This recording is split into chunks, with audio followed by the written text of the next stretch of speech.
welcome to my channel, or welcome back to my channel. I'm Yosha, and I'm your go-to girl for all things real. I have a playlist on my channel where I've talked about everything from when to leave your baby daddy, how to get over your baby daddy, how to forgive your baby daddy, what to do if your baby daddy or his family are not helping you with y'all baby. Like, I have a whole playlist. But I still get a lot of questions, and I get a lot of stories shared in the comments of those videos. So I'll come back with more videos on anything that I can to help y'all. A lot of y'all have asked me, how do you heal after he leaves for someone else while it still hurts? Like, I made it sound easy in that video, like it wasn't hard. And I just want to let y'all know, it was hard. It was nothing easy about being a new mom for the first time and dealing with that pregnancy by myself. It was nothing easy about leaving that situation that was toxic, because it meant I had to face being by myself. And in hindsight, I wish that I would have spent more time focusing on my own life and my own self, because there were so many red flags. There were so many things that were done over the duration of our on and off again relationship that really should have just made me understand that that wasn't it for me. But I do believe that soul ties are a thing, and I do believe that when you're young, sometimes the things that you're fed about the ups and downs and the highs and lows of relationships makes you think that the cheating is a part of that. You know, for instance, Baby Boy, that's a movie that used to come on BET all the time, and the situation was Jody and Yvette, and Jody kept cheating on Yvette, and at the very end, after he cheated a lot of different times and she had to have abortions and things like that, they made it and they were happy. So I'm thinking, growing up, that that's okay. It's a part of growing pains, although that's toxic. You know, if you're in a monogamous relationship, sleeping around is toxic. If you're in a polygamous relationship and y'all are okay with that, y'all in an open relationship where you swing or y'all date other people, y'all sleep with other people, it doesn't bother y'all, then that's different. But that's never been the case. I've never been in a relationship where we said this is an open relationship. So I say that to say, you gotta choose your heart. Either you're gonna be with somebody that embarrasses you, makes you unhappy, or you're gonna be with somebody who isn't gonna do those things, or you're gonna be alone, because you may not always find that person that wants what you want right away. And I think it's important to make sure you're a whole person before you seek somebody else. You have to be a whole person to attract another whole person. There's something about people that are empaths but broken that attack or attract broken men, because it's the healer in you. And until you realize, like, you know what, I can't heal you until I heal myself, you won't see any changes in what you're getting in dating and stuff like that. It's not easy to be single when you're not used to it. When you're used to always being in a relationship and hopping around, it's easy to move on because it's distracting. It distracts you from the hard part of true healing. I think it's important to really assess what went wrong every time a breakup happens.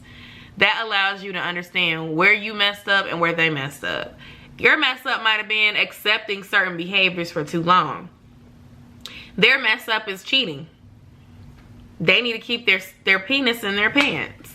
But at the end of the day, you can't make them do that. So what you need to do is, when someone is not respecting the boundaries that y'all agreed on in a relationship, is you move on. You don't keep forgiving them for cheating, because that's not a forgiving thing. You forgive somebody for forgetting to, I don't know, forgetting to do something that y'all agreed to. Forgetting.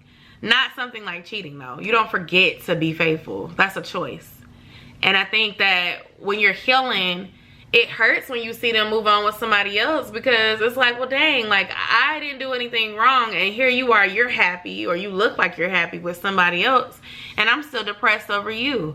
That's normal, because you were the one who were being faithful, and you were the one who were putting your all into something, and they weren't putting their all into it. And even if they were, they are using that person to stroke their ego because they've lost you, or at least the version of you that you were when y'all first started. Sometimes men do things to women and then they feel like it's too hard to get back to where they were, so they're gonna just go and entertain the next female because the next female doesn't know that they're a cheater. They don't know that they're a liar. They don't know that they are not going to do what they're supposed to do in a relationship. So she's worshiping the ground he walks on as long as she delivers, or he delivers that good peen, and they ain't arguing. It's easy. They look happier because they don't know each other yet. It's the honeymoon phase. Sis, it ain't gonna last. Don't worry about it. And if it does, why would you want somebody that's put you through that pain? That's what you have to ask yourself. You deserve better. You deserve to be happy. You deserve that peace.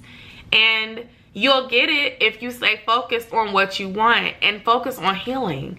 Focus on what makes you happy without that person. And aside from your kid, those are the things that's going to help you heal and get through that. The more that you focus on what he's doing, the less that you're going to be able to heal. Block him on social media. Block his family if you need to. Keep his number. Let him keep your number. Y'all can communicate about the kid. That's it. The kids, if you got more than one.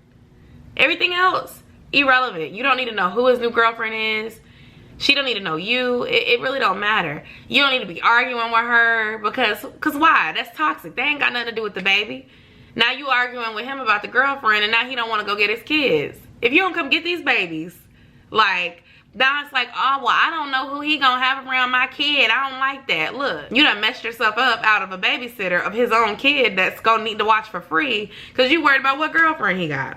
I'm not saying crazy girlfriends don't do things to kids. I'm not saying that. What I'm saying is some of y'all just don't want to see the man with somebody else.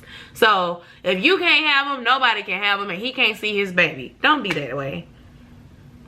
Because when you move on, you're gonna choose a boyfriend, and that boyfriend might be your fiance, and guess what? He's gonna be around your kid. So you have to grant your baby daddy that same grace, as long as he's a trustworthy person and, you know, he ain't got no record and, you know, he make good decisions. Now, like, I've been in a situation where I couldn't trust my baby daddy, not because of the cheating, but just because of his decisions. So now I don't really want my baby coming around until you get stable, sir. Get stable, my child can go over there. You stable? Take your child. You want them for the weekend? You can have them. We gotta make it convenient. I ain't finna drive all the way to Timbuktu every single time, but you have to work it out, co-parent. Give yourself that break. Stop worrying about what that man doing. Because at the end of the day, your child gonna grow up and they gonna have questions about their daddy. And if the dad wanted to be there and you blocking, that's gonna cause a resentment towards you. Just saying. Like I said, if it's a safe situation. If it is, and it really is just about you not being over it and you mad, you're gonna have to put that to the side. Not only for you, but for the baby too. The baby needs that relationship. If it's a healthy one, they deserve that. So, like, people ask me, like, how you get over it? Like, I'm angry, he moved on. I got over it out of sight, out of mind. First step. Block him off social media. Do not be in this man business. Keep it strictly focused on the kids. Number 2, find a distraction, a healthy distraction. Don't start doing drugs or a bunch of drinking and stuff like that, because that's counterproductive. Find you something healthy that you can do. Get you a new job. Start working out. Get you a new hobby. Find a group on Facebook that relates to something that you like. And from there, focus on you. If you the type that want to get up under somebody else, be smart about it. Don't end up pregnant again by the sneaky link that wasn't even supposed to be a long-term thing because you're trying to prove a point. Because you're the woman. You're going to be the one caught up in having to carry that baby for 9 months and be a single mom again. But I don't even encourage that. I really think you should focus on you.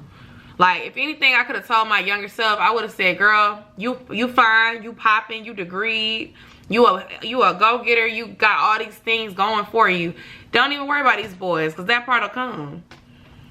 Anyway, y'all, I'd love to hear your thoughts. I hope that this helps you out. I'm sending y'all love and light. I know it's hard. I know it's hard. But you can get through it. You can. Subscribe to my channel. I'm still here giving y'all advice. New videos every week. I love you and I'll see you next time. Bye.